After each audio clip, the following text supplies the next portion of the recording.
उसके बाद मेरा विदेश जाने का प्लान बना, तो मैंने कैंसिल करके सोचा कि यहीं पर अपना फार्म कर। बफलो में लेबर भी ज्यादा चाहिए, इसमें लेबर की कमी, कम बंदों से ज्यादा पशुओं का काम हो जाता है। बच्चे भी मैंने जो खरीदे थे अच्छे रेट पे, अच्छे बहुत, इतने पे तो मार्केट में आजकल लोग गाय ले रहे हैं, उस रेट में के मैंने काफ खरीदे थे।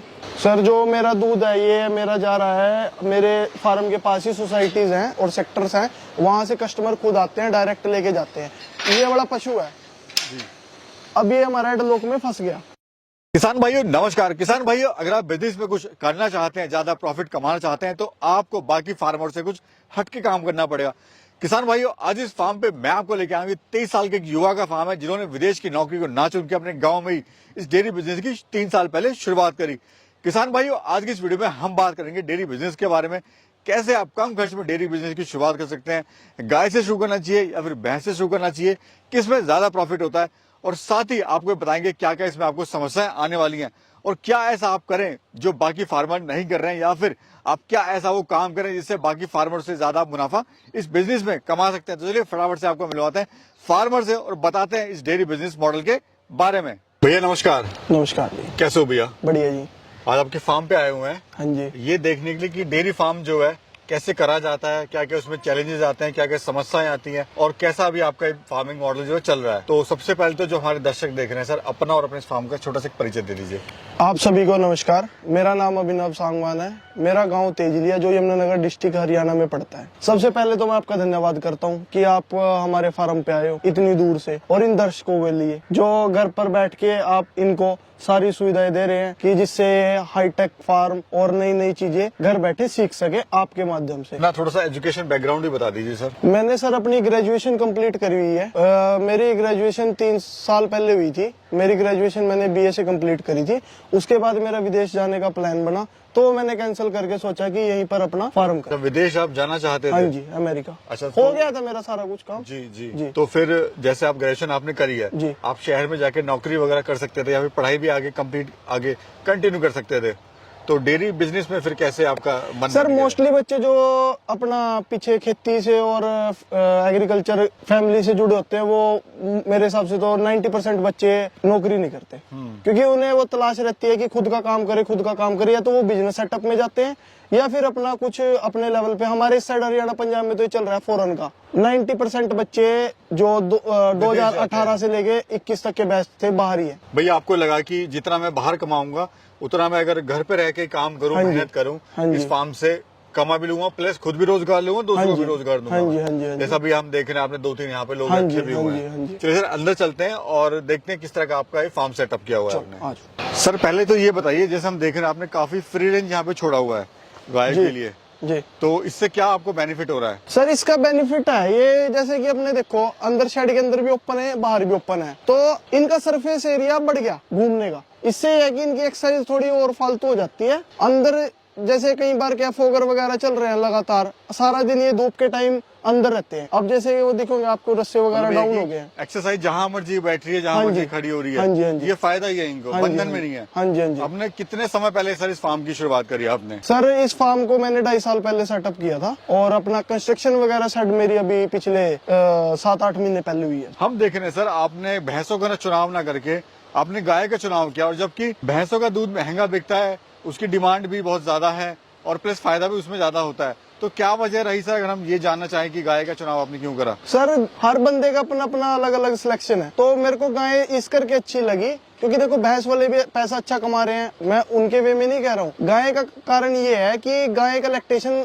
अकॉर्डिंग टू बफलो लंबा है, जैसे लगभग 4500 से 5000 लीटर एक बफलो एक यील्ड में अच्छी बफलो मिल्क दे देती है एक ब्यांत में, और आगे गाय की बात तो ये 7 से 8000, 9000, 10,000 तक एक अच्छी ब्रीडिंग वाली गाय आराम से लैक्टेशन की मिल्किंग दे देती है। यानी इसमें दूध देने की जो महीनों में बात करें, ज्यादा दूध देती है, जल्दी तैयार होती है। हाँ जी। वहीं जो हमारी भैंस है वो 3 साल में तैयार होती है। 3 साल में तैयार और ये जो गाय है 2 साल में तैयार हो जाती और है। बफलो में लेबर भी ज्यादा चाहिए, इसमें लेबर की कमी, कम बंदों से ज्यादा पशुओं का काम हो जाता है।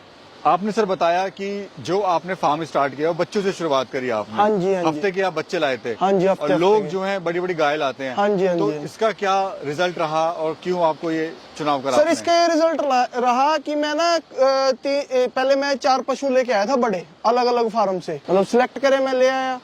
किसी को मेरे यहाँ का एनवायरनमेंट नहीं सूट आया, कुछ पंजाब से लेके आया था। किसी को फीडिंग फार्मूला मेरा सेम नहीं रहा, और उस करके मैंने सोचा कि काफ लेके आता हूँ। काफ में एक तो बड़ा पशु कोई भी अच्छा फार्मर अच्छा पशु नहीं बेचता। मतलब अगर आप टॉप के फार्म में जाके सिलेक्ट करोगे अच्छा अगर आप जितना मर्जी पैसा दे दो, अच्छा पशु नहीं मिलेगा।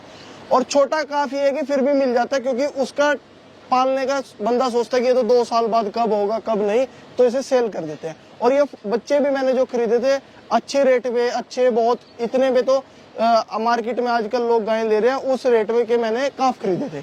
ये जो सर अपनी गाय है, इसकी खासियत क्या होती है और ये कितना दूध देती है? सर जो मेरे पास जिस ब्रीड के अकॉर्डिंग मैंने परचेज करे हैं कैटल्स अपने जी। मिनिमम से मिनिमम फर्स्ट लैक्टेशन में 35 लीटर तो होगा, और वो एवरेज किसी के 40-45 भी हो सकता है, पर मिनिमम 35 रहेगा। सर हम देख रहे हैं इधर आपने गर्मी में आग लगा रखी है, इसका क्या यूज है सर? ये आपने क्यों लगाई हुई है? सर ये गर्मी में आग नहीं लगा रखी, हमने ये कर रखा है जैसे कि अब अप्रैल का लास्ट और मई के इवनिंग के टाइम में ना मच्छर, छोटी छोटी मक्खी मच्छर तंग करते हैं, तो सबसे सस्ता यही एक चीज है जो मच्छर मक्खी को भगा दे। बेसिकली देसी जुगाड़, देसी जुगाड़ कह लीजिए, फ्री का। देसी। ये जो सर अपनी गाय है साल में कितना दिन दूध देती है? सर ये 305 दिन दूध दे देती है, अगर सही टाइम पे आप इसको कंसीव करा रहे हो। 2 महीने का इसका ड्राई पीरियड होता है। उस ड्राई पीरियड में छोड़ने का कारण ये होता है कि नेक्स्ट लैक्टेशन के लिए प्रिपेयर हो जाए अच्छी तरह से, डाइट वगैरह लेके, कि नेक्स्ट लैक्टेशन में दूध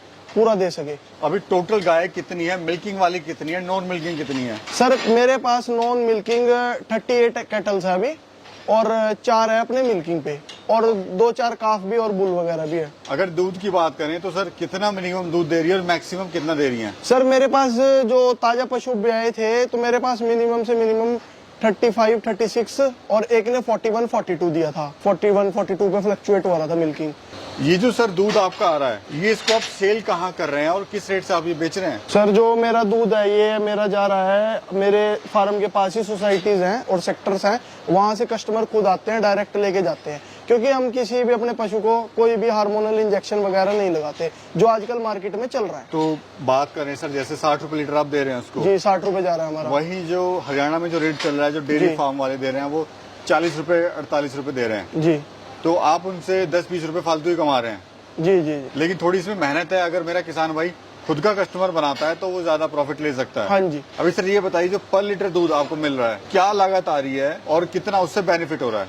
1 लीटर तैयार करने पे 22 से 23 रुपए खर्चा आता है। बाकी फार्मर्स नेस्ले वगैरह पे डालते हैं, उनका 40-42 रुपए जाता है। तो हमारा सुबह मॉर्निंग वाला दूध सारा जाता है कस्टमर्स पे, तो हमें वहाँ से मतलब प्रॉफिट हमारा 60 रुपीज जा रहा है, तो हमारा 38 पर लीटर पीछे प्रॉफिट है। बचत हो जाती है। अभी सर एक टाइम था विदेश जाना चाह रहे थे, जी। अब एक टाइम है या खुद की आपने एक फैक्ट्री खड़ी कर दी है, चाहे छोटी है लेकिन एक फैक्ट्री का रूप इसको कह सकते हैं। कैसा लग रहा है सर अभी? अच्छा लग रहा है सर। वो तो विदेश में क्या पता, देखो तो टाइम की बात है, क्या पता वहाँ भी तरक्की हो सकती थी, यहाँ भी हो सकती है, पर यहाँ संतुष्टि है। सेटिस्फाई है? हाँ जी। ठीक है जी। अभी सर जो शेड आप देख रहे हैं, इसका थोड़ा डिजाइन के बारे में बताइए।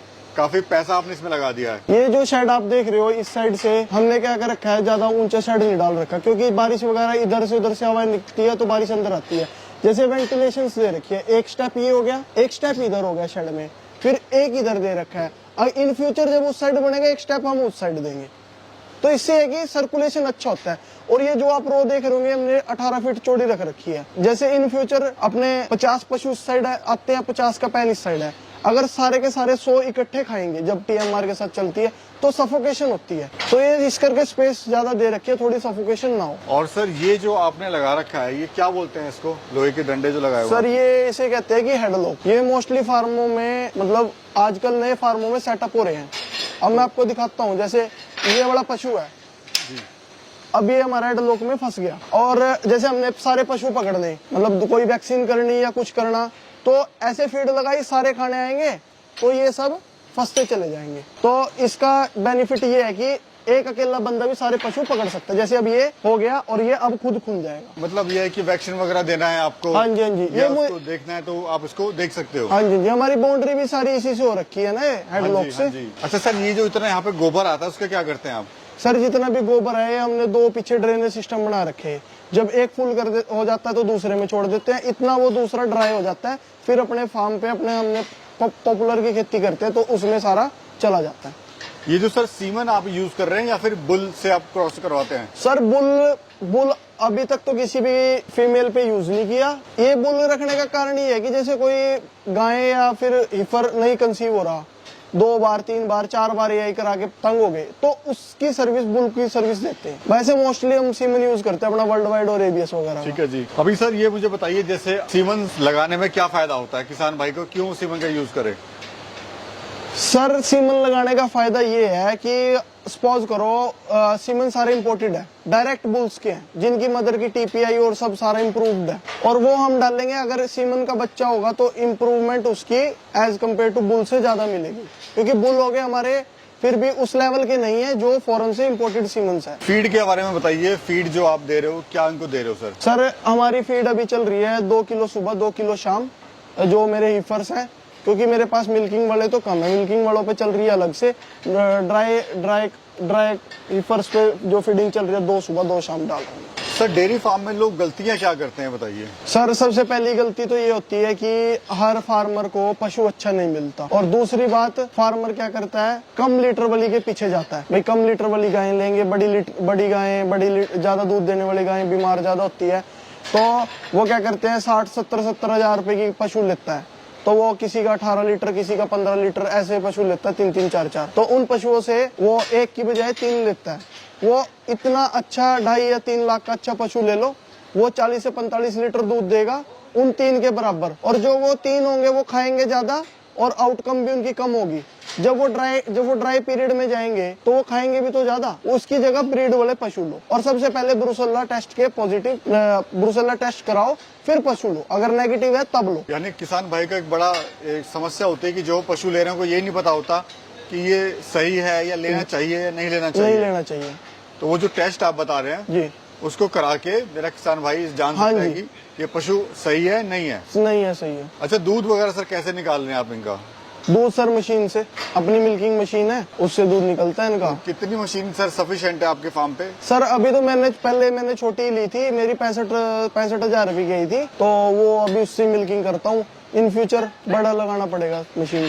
अभी सर 2026 चल रहा है जी, 2027 और 28 की आपकी क्या प्लानिंग है, क्या आपका आगे विचार है? सर वैसे फ्यूचर तो किसी ने देखा नहीं, पर मेरे हिसाब से ये है कि ग्रोथ करेंगे, और जो इन पे अभी लगभग सबको सारे हिफर्स हैं जो आपको दिख रहे हैं लाइन में, सबको सेक्सेड सीमन लगा रखा, तो इनके जो भी काफ आएंगे उनको रखेंगे और उनकी मैनेजमेंट करके नेक्स्ट टाइम के लिए ये पैन फुल करेंगे जो साइड में खाली है। बहुत बहुत शुक्रिया सर, थैंक यू।